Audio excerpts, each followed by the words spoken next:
All right, Levi Trumbull reporting in Frederick, Maryland. We have some extraordinarily breaking news. The time right now is currently 11:57 p.m. Sean Porter came over here at night. We have we're currently standing in my living room at my house. We have news that is just insane. So I'm going to walk you back about 2, 3, 4 hours ago how my evening went. So tomorrow, at 8 a.m. in the Frederick District Court, I had plans to attend a peace order hearing that involved one of Charlotte Often Brink's ex-boyfriends and herself. She filed a peace order against this gentleman, and of course she's a public figure. She is the well-known owner of Dan's Restaurant and Tap House, who has created a lot of headlines, including the Daily Mail and Fox News. So I have been covering that situation as well. And one of the things that has come up within the last 10 days is Miss Oftenbrink has filed 4 criminal complaints. I have them all right here. I was reviewing the 4 criminal complaints plus the 1 application for a peace order that she has filed against different individuals over the last 10 days. Well, as I was reviewing all my notes and checking the court schedule, making sure that everything was still set to commence tomorrow morning at the Frederick District Court, as I was reviewing notes, reviewing all the application for statement of charges that she's filed against ex-boyfriends and peace orders that she's filed against ex-boyfriends, as I have been scouring all that information, I noticed something really interesting come up at the last second, and that was the following. June 22nd, 2023, case number D111CR23-00068, State of Maryland versus Sean Porter. We have a new, filed today, criminal complaint against Sean Porter in the Frederick County District Court on 6 misdemeanor charges. Those charges are charge 1, harassment allegedly that took place on 6/7/23. Charge 2, harassment that allegedly took place on 6/8/2023. Charge 3, harassment that allegedly took place on 6/9/2023. Charge 4, harassment that allegedly took place on 6/16/2023. Charge 5, harassment that allegedly took place on 6/22/2023. And the 6th and final count, a misdemeanor charge for stalking that allegedly took place on 6/7/2023. So this right here makes the fifth criminal complaint that Ms. Oftenbrink has filed in the last 10 days against various individuals, which also includes 1 peace order against an ex-boyfriend. So the first question, you got this news tonight just as I did. I was preparing for my testimony tomorrow, and it's clearly witness tampering. She knows that I'm a witness against her in 2 to 3 cases coming up shortly. Actually, sorry, 3 to 4 cases coming up here shortly. Yeah. So this landed like a ton of bricks, right, tonight. I mean, this sort of just landed. I was in the middle of reviewing all. This was the one thing I didn't think that I would be talking about tonight, anything like this. My first question, the question I want to ask you is, why are you even here tonight? Because this is you're now a criminal defendant in this case. Why do you even want to talk about this? I'm an unserved, unscheduled, unappeared potential criminal defendant. So what has to happen is it's going to get scheduled. There's going to be a hearing where you come in and they say get a lawyer, see you later, and then it goes to the state's attorney's office and they start working it up, and they realize that my witnesses in this case are going to cause every judge to be recused, and it's going to necessitate a special prosecutor to be assigned because of the witnesses. I can't even discuss it. It's just so, this is the most ridiculous thing ever, and it's actually going to be the biggest scandal that's ever happened in Western Maryland, with all the false statements that were made simply to intimidate and stop me from testifying. This is in response to not only me testifying and announcing that I'm going to be at court tomorrow, but also a video I posted of Charlotte blaming me for her electricity going in and out, her Wi-Fi going in and out, and also for thinking someone's in her backyard. And she's telling this sheriff deputy all these things, and her restaurant's getting phone calls. Oh my God. Well, people didn't like her restaurant. They complained. That's America. I have never disclosed her address. I have never disclosed her phone number, even though she is a person who gives interviews as recently as 5 days ago or 6 days ago to the Herald Mail. She's quoted in the Herald Mail. She sought them out to, and I believe, make false statements about a restaurant, claiming the reason it closed was mounting legal fees. But from what I understand, the insurance company, the general liability insurance company, is paying for her defense for free. And then she's running around asking for money for her legal defense. And then from what I have seen, it looks like she spent $16,000 on a Taylor Swift concert and some other stuff. But basically, she's announced she's running for Congress, and then somehow announced she's also running for House of Delegates. There's these posts on this Maryland political site. She did her first interview in 2020 regarding Black Lives Matter, and that was with a political podcaster called A Minor Detail. That's the website. And long story short, she has sought out the media attention every chance she got. UK Daily Mail, front cover, New York Post, Fox News. She's all over the place. She's very well known.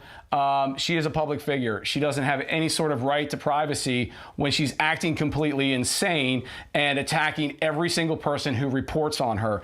The funny thing is, every single one of those dates is a date I published a video on YouTube.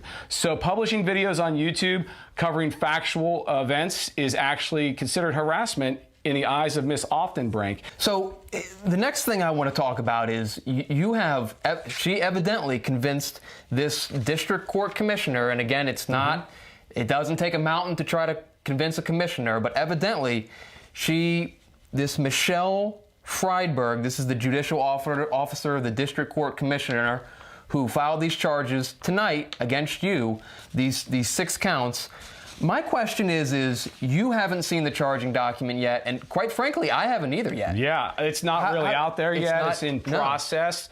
Basically, the standards for filing charges are minimal because they don't want to discourage people from attempting to get justice if they were in fact victims. But what she does, from what I've observed directly, is that she pretends she's a victim, and she just acts and acts and acts. And oh, GoFundMe page because my restaurant was closed down due to our misconduct. Your customers stopped coming, so you didn't have the money to operate. And it appears that they knew they were closing back in January, and I didn't even protest until February 25th. So, and then she goes around blaming me for her business's failure, when what it was is she just kicked out like half the town because they had different political beliefs than her, or they sent back food that, they weren't polite to the wait staff, so they just started kicking out people, including a circuit court judge who was banned for life, and a local well-respected businessman who's now suing Charlotte Oftenbrink and others, as well as her business and her business's insurance policy, for $800,000 for defamation of character for lying. She also hired a PR firm to attack myself and every other person in the town that spoke up about the restaurant.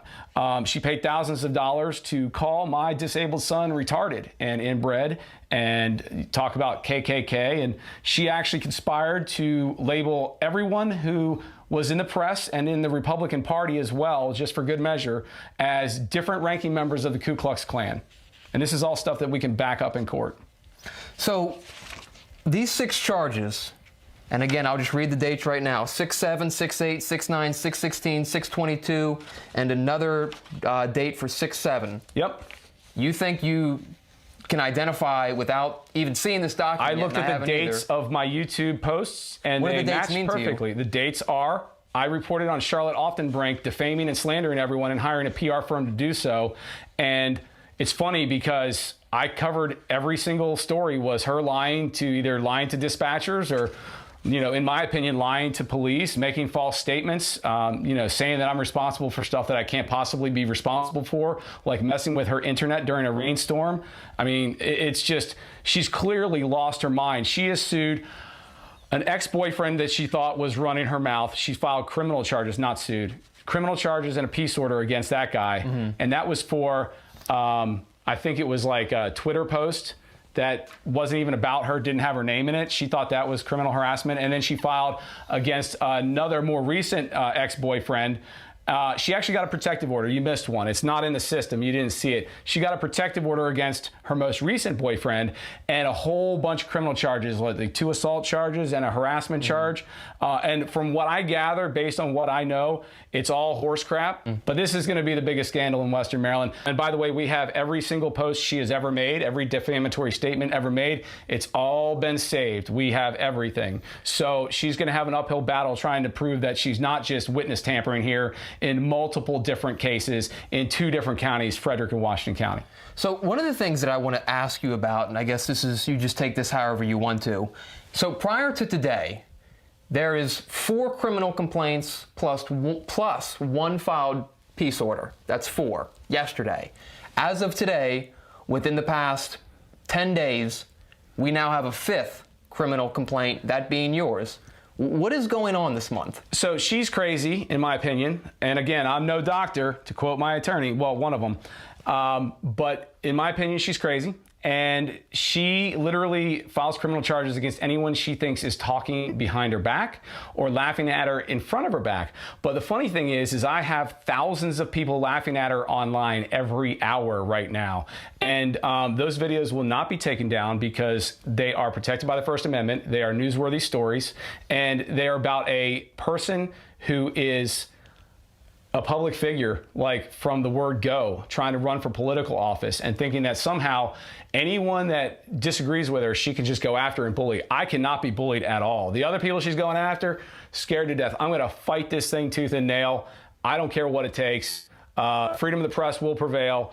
If this was a private citizen that didn't give interviews all the time and didn't post, all over different political sites and talk about running for office and didn't hire a PR firm to attack people and did not recently make comments in the Herald Mail, then she would have a little bit more protection. It still wouldn't be harassment. She literally thinks she can intimidate everybody, and some other people may get intimidated, but I'm ready to fight.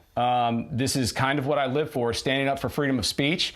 And it's basically, she's trying to use the legal system in a concept called prior restraint, which is when you use the government to stop publications that you know are coming. So she knows that she's being reported on, and she knows that there's story after story after story after story after story after story coming for all these different court cases that she has, these high-profile court cases with high-profile public figures that are also involved in these court cases, and she doesn't want that coverage. So she went after a guy who was covering it.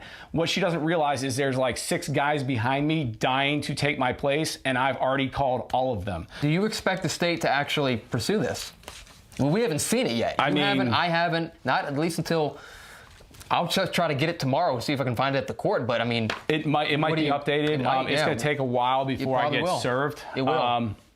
But what happens is the state's going to look at it, and if they want to fight it, that's their deal. If they don't want to fight it, that's their deal. But I'm going to court. I'm not backing down. I have the right to publish, and every single one of these dates, the earliest one is actually on the day that we did the interview. That would be the 7th of this month. Yep. Because her PR guy kept coming after my kid and my family and calling me an inbred and an incel, which is involuntarily celibate and all this other stuff. And what's funny is she has a 4-page letter coming from my attorney.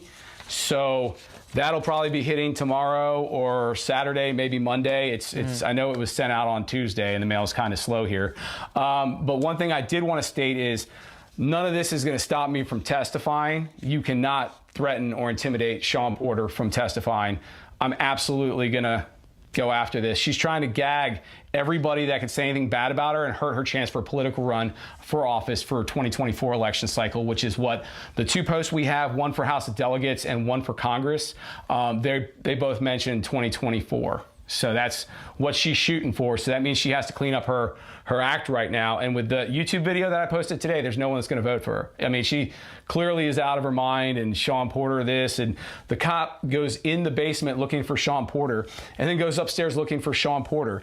And he was in the backyard beforehand looking for Shawn Porter. So you're unfazed? No, absolutely not. This is making me, not only am I going to testify, I am going to spend great effort to make sure I recall every detail as well as I can. I'm going to get good sleep before all the different upcoming cases with these other individuals. It's all intertwined, and basically it involves a lot of people in the legal system in Frederick County and in Washington County that are involved in this. I'm not naming names or anything like that, but it's going to cause mass recusals from the state's attorney's office standpoint and from the judicial standpoint. So you're going to have visiting judges, and you're going to have special prosecutors assigned to this. I haven't seen the document. You haven't seen the document, but I will be tomorrow morning.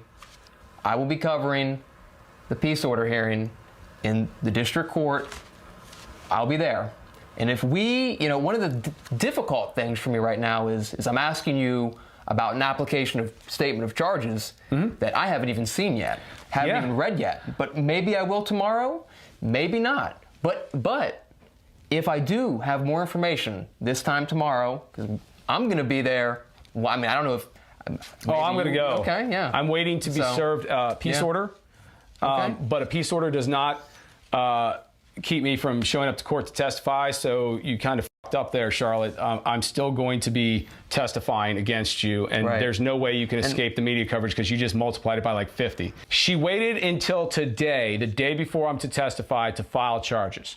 She didn't do this on the 7th when I put up the interview or whatever, which you videotaped and edited. Yeah, at no point in time did she file until there was a video today that made her look completely unfit for office. And it was police evidence, police body camera. It's public record, and it's of a public figure. And it is not illegal to disseminate that to other members of the public. It is a public record. So good luck with that. Yeah, well, I will be covering it. There are a lot of complaints here. I have gone through a lot of this material just tonight.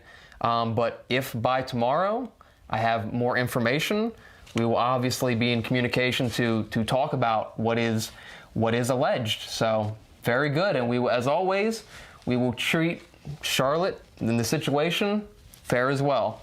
I will say that not a lot of people would have come at midnight to talk about a criminal case in which they have not even seen the charges yet, but you sure did.